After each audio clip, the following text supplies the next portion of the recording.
12:10 on the clock, and welcome back to 13 on your side. I'm meteorologist Samantha Jacks. Clearly an active afternoon across the region, with storms continuing to work their way off of Lake Michigan and make their way eastbound. As we head throughout the day, we are going to continue on with active weather, so let's delve into things. Starting off with your weather ball, it is currently blinking green as we have no change foreseen in all of this heat and humidity, but we also have storms in sight. The 13 Weather Ball is sponsored by LaFontaine Lincoln Grand Rapids.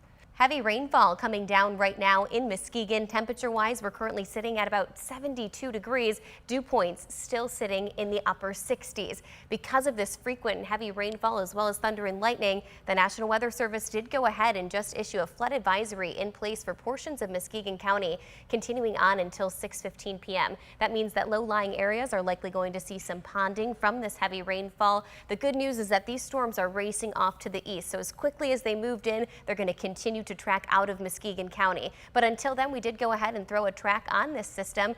Those of you in Holland currently experiencing some frequent heavy rainfall. Allegan County going to see some thunderstorms there in Allegan City by around 12:25. Making it to Hastings by around 1 o'clock. Again, these storms are moving at about 45 miles per hour to the east, so they're going to continue to work their way rather quickly out of the areas that they're currently impacting. But that doesn't mean that we're quite done yet. We still have the severe thunderstorm watch in effect until 4 p.m. tonight, and even after that, our threat really continues to exist until around 8 o'clock tonight. You can see that there's thunderstorm clusters over Wisconsin right now, still featuring frequent thunder and lightning.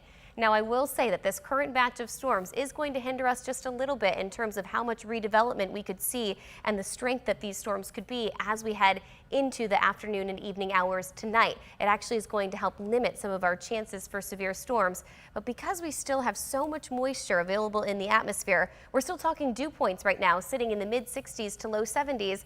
That still adds enough there for us to continue to be concerned all the way throughout the evening hours tonight, and wanting you all to remain weather aware. So don't let your guards down just because we saw this initial batch of storms. Now, tracking throughout our hour-by-hour forecast, models have done okay today. They haven't done the best that they've done, that's for sure. This is about an hour behind of what we're currently sitting at, but it does just kind of show the regeneration of these storms. This initial batch continues to work off to the east, making its way towards the Metro Detroit region tonight, and then we continue to see isolated to scattered thunderstorm development towards that evening commute time frame, 4 to 6 p.m. tonight. If we see any breaks in the cloud coverage, which doesn't look likely, we'll continue to fuel these storms to be even stronger. As of right now, that threat continues to remain mainly contained to I-96 and south as we head into the evening hours tonight. And then by the time we hit sunset tonight, tracking into early tomorrow morning, we will be back to sunny and quiet conditions. Strong gusty winds continue to remain our main threat, 60+ miles per hour. But again, we're not going to rule out any type of severe weather today. We're still placed underneath that level 3 concern from the Storm Prediction Center. That's a 3 out of 5, 5 being the highest level threat. And that's going to continue to be in place all the way until around 8 o'clock tonight. Not only could we see large hail, potentially an isolated tornado, but even isolated flooding. We're already seeing that in Muskegon County right now, as these are going to be heavy bursts of rain as they move through, potentially bringing an inch to 2 inches, all in just one sweeping motion. As we head towards the afternoon hours today, we're going to try to make our way into the 80s. Our temperatures might be stunted because of this early batch of storms, but we'll keep our fingers crossed that we make it there. 82 degrees for Baldwin, Big Rapids, 82 degrees as well.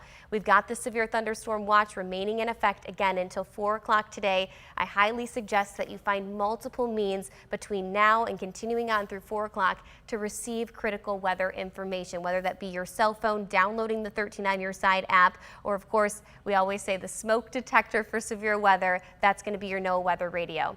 The rest of your 13 on Your Side 10-day forecast. Once we get past today, we enter into a little bit of a quieter weather pattern, although that pesky heat and humidity, that's going to stick around for a couple more days, keeping our feels-like conditions near triple digits Friday afternoon, and then we suck the moisture out of the atmosphere and cool us off as we track into next week. Veronica.